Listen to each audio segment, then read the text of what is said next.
In this video, I'm going to show you how to do an equipment or sample search on the mobile app.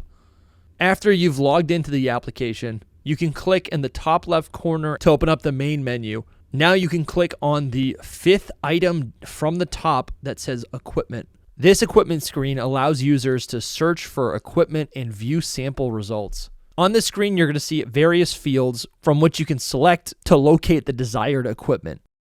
To narrow a search, enter or scan in the search field. You can tap search for components at the bottom of the screen. To display all companies and equipment, tap search for components without a filter. I'll note that inducers will only have access to their own equipment. Higher level users will have access to companies and equipment within their hierarchy.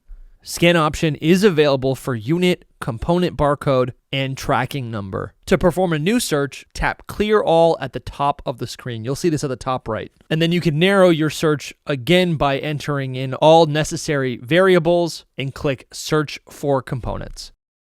This next screen will display component barcode, sample date. If a sample is available, it will also display severity and problem code. To view details, tap on the desired component. Component details are displayed with the ability to update the default fluid type. If a component has submitted samples, the latest sample details may be displayed by tapping on sample details. Scroll down to view test results. Using the expand and collapse icons, test information is displayed. Test results will be colored depending on the flag severity. If you want to view a full PDF sample report, tap on sample report. And if you want to see all the sample history, tap on show all. Historical samples will be displayed for the component, and the latest will be on the top.